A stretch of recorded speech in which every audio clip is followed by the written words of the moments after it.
ಮಾಡಿರ್ತಾರೆ. ರೌಂಡ್ಸ್ ಮಾಡಿದ ಮೇಲೆ ಬ್ಲಡ್ ಟೆಸ್ಟಿಗೆ ಹೇಳಿರ್ತಾರೆ. ಆ ಬ್ಲಡ್ ಟೆಸ್ಟ್ ಬರೋದಕ್ಕೆ 1 hour ಆಗುತ್ತೆ. 1 hour ಆಗುತ್ತೆ. 1 hour ಆದಮೇಲೆ ನೀವು ಮತ್ತೆ ಅದನ್ನು ಟ್ರೀಟ್ಮೆಂಟ್ ಚೇಂಜ್ ಮಾಡೋದಕ್ಕೆ ಮಧ್ಯಾಹ್ನ ರೌಂಡ್ಸ್ ಬಂದಾಗಿಲ್ಲ, ಈವ್ನಿಂಗ್ ರೌಂಡ್ಸ್ ಬಂದಾಗ ಚೇಂಜ್ ಮಾಡಬೇಕು. ಬಟ್ ಈ ಡಿ-ಸ್ಕ್ರೈಬ್ ಏನು ಮಾಡಿದ್ರೆ ಅಂತಂದರೆ, ಈ ಡಿ-ಸ್ಕ್ರೈಬು ಪೇಪರ್ಲೆಸ್ ನಾವೇನು ಟ್ಯಾಬ್ ಯೂಸ್ ಮಾಡ್ತಾ ಇದ್ದೀವಲ್ಲ, ಇದು ಏನು ಮಾಡ್ತಾ ಇದೆ ಅಂತಂದರೆ, ಈಗ ನಾವು ಇಮಿಡಿಯೇಟ್ ಯಾವುದು ನಮಗೆ ರಿಪೋರ್ಟ್ಸ್ ಅಪ್ಡೇಟ್ ಆಗುತ್ತೆ ಅದನ್ನು ಇಮಿಡಿಯೇಟಾಗಿ ಟ್ಯಾಬಲ್ಲಿ ಇಂಪ್ಲಿಮೆಂಟ್ ಆಗುತ್ತೆ. ಟ್ಯಾಬಲ್ಲಿ ರೆಕಾರ್ಡ್ ಸೇವ್ ಆಗುತ್ತೆ. ಆ ರೆಕಾರ್ಡ್ ಸೇವ್ ಮಾಡಿದ್ದು ಅಟ್ ಎ ಟೈಮ್ 3 ರಿಂದ 5 ಜನ ನೋಡ್ಬೋದು. ಅರ್ಥ ಆಯ್ತಲ್ಲ? ಈಗ ನಾನು ಟ್ಯಾಬಲ್ಲಿ ಜಸ್ಟ್ ಎಕ್ಸಾಂಪಲ್ ತೋರಿಸ್ತೀನಿ ನಮಗೆ.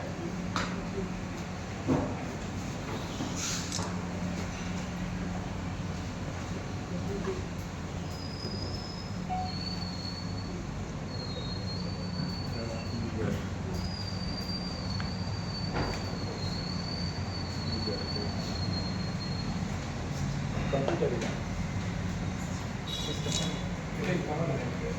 ಇಲ್ಲ ಸರ್, ಯಾಕಂದರೆ ನಾನು ನಿಮ್ಗೆ ತೋರಿಸ್ಬೇಕು ಸರ್.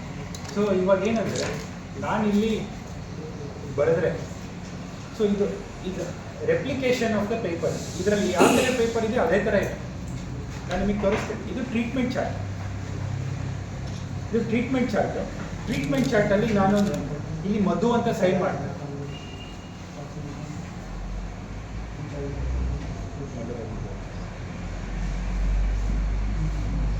ಸೈನ್ ಮಾಡಿ ಇಲ್ಲಿ ಸೇವ್ ಮಾಡ್ತಾರೆ. ಸೇವ್ ಮಾಡಿದ್ದು ಇಲ್ಲಿ ಬರುತ್ತೆ.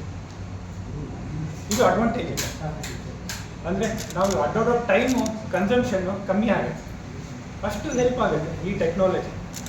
ಈ ಟೆಕ್ನಾಲಜಿಯಿಂದ ನಾವು ಪರಿಸರ ಸ್ನೇಹಿ ಆಗ್ಬೋದು, ಪ್ಲಸ್ ನಮಗೆ ಈ ಟಾಕ್ಸಿಕ್ ಮೆಟಬಲೈಟ್ಸ್ ಅಂತ ಇರ್ತದೆ, ಕಾರ್ಬನ್ ಡೈಆಕ್ಸೈಡ್ನೆಲ್ಲ ತಡೆ ಹಿಡಿಬೋದು. ಆಮೇಲೆ ಇನ್ನೊಂದು ಏನಿದೆ ಅಡ್ವಾಂಟೇಜ್ ಅಂದರೆ ಡಿಸ್ಚಾರ್ಜ್ ಕಾರ್ಡ್ ಇದೆ.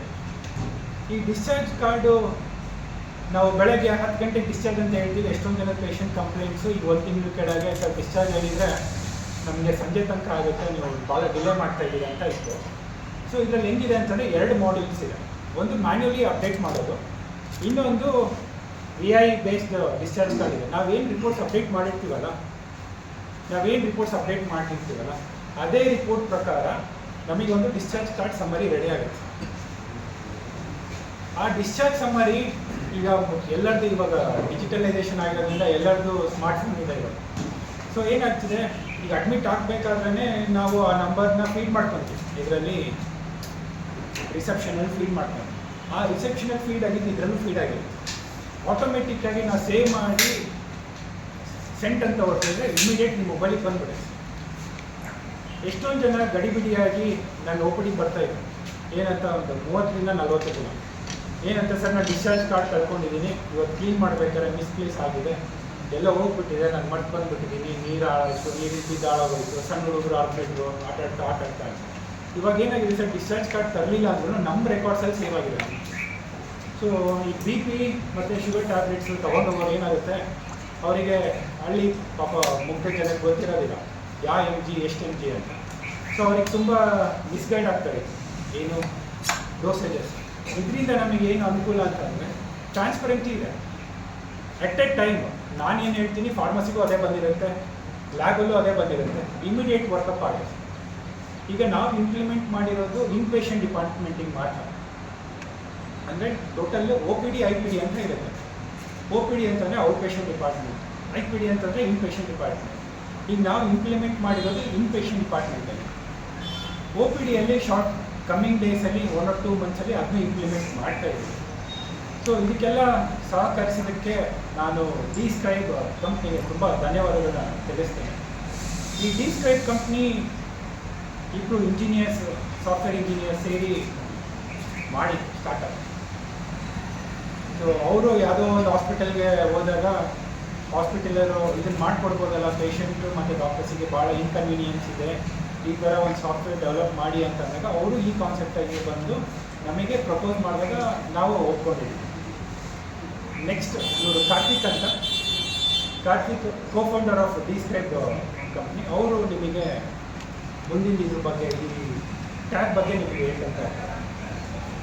ನಮಸ್ತೆ ಎಲ್ರಿಗೂ, ನಾನು ಕಾರ್ತಿಕ್ ಅಂತ, ಕೋಫೌಂಡರ್ ಆಫ್ 100 ಟೆಕ್ನಾಲಜೀಸ್. ನಾವು ಶಿವಮೊಗ್ಗದ ಒಂದು ಸ್ಟಾರ್ಟಪ್. ಸೊ ನಾವು ಮೊದಲು ಇನ್ಪೇಷಂಟ್ ರೆಕಾರ್ಡ್ಸ್ ಮ್ಯಾನೇಜ್ ಮಾಡೋದಕ್ಕಿಂತ ಮುಂಚೆ OPD ಪ್ರಿಸ್ಕ್ರಿಪ್ಷನನ್ನು ಕೊಡ್ತಿದ್ವಿ ಡಾಕ್ಟರ್ಸಿಗೆ. ಸೊ ಒಂದೇನು ಮಾಡಿದ್ವಿ ಅಂದರೆ, ಒಂದು ಡಾಕ್ಟರಿಗೆ ನಾವು ಪ್ರಿಸ್ಕ್ರಿಪ್ಷನ್ ಆ್ಯಪ್ ಅಪ್ಲಿಕೇಶನ್ನ ಕೊಟ್ವಿ. ಅವ್ರು ಯೂಸ್ ಮಾಡ್ತಾ ಇದ್ರು. ಅದು ಯೂಸ್ ಮಾಡ್ತಾ ಒಂದಿನ ಅಪ್ರೋಚ್ ಮಾಡಿದ್ರು ನಮಗೆ, ನಮ್ಮ ಹಾಸ್ಪಿಟಲಲ್ಲಿ ಸಿಕ್ಕಾಪಟ್ಟೆ ಪೇಪರ್ಸ್ ಇದೆ, ಇರ್ಲಿಡಿತಾ ಇದೆ, ನೀರು ಬಿಟ್ಟು ಹಾಳಾಗ್ತಿದೆ, ಅರೇಂಜ್ ಮಾಡೋಕ್ಕಾಗ್ತಿಲ್ಲ, ತುಂಬ ಪ್ರಾಬ್ಲಮ್ ಹೇಳಿದರು. ನಮಗೆ ಸಡನ್ನಾಗಿ ಗೊತ್ತಾಯಿಲ್ಲ ಯಾಕಿದು, ಏನು ಪ್ರಾಬ್ಲಮ್ ಇದು ಅಂತ. ಸಡನ್ನಾಗಿ ಪೇಪರ್ ಬಗ್ಗೆ ನಮಗೆ ಗೊತ್ತಿರಲಿಲ್ಲ ಅಷ್ಟು. ಬಟ್ ಸಡನ್ನಾಗಿ ನಾವು ನೋಡಿದಾಗ ಇವೆಲ್ಲ ಪೇಪರ್ ಯೂಸ್ ಮಾಡ್ತಾ ಇರೋದು ಯಾಕೆ ಅನ್ನೋದು ಗೊತ್ತಾಗಿಲ್ಲ ನಮಗೆ. ಇನ್ನೂ ಯೂಸ್ ಮಾಡ್ತಿದ್ದಾರೆ, 21st ಸೆಂಚುರಿ ನಾವಿರೋದು, ಅದು ಯೂಸ್ ಮಾಡ್ತಾ ಇದ್ದೀವಿ. ಈ ವಿಷಯಕ್ಕೋಸ್ಕರ ನಾವು ಇನ್ಪೇಷಂಟ್ ಡಿಪಾರ್ಟ್ಮೆಂಟಲ್ಲಿ ಪೇಪರ್ಲೆಸ್ ಹೋಗಬೇಕು ಅಂತ ಡಿಸ್ಕ್ರೈಬನ್ನು ಮಾಡಿದ್ವಿ.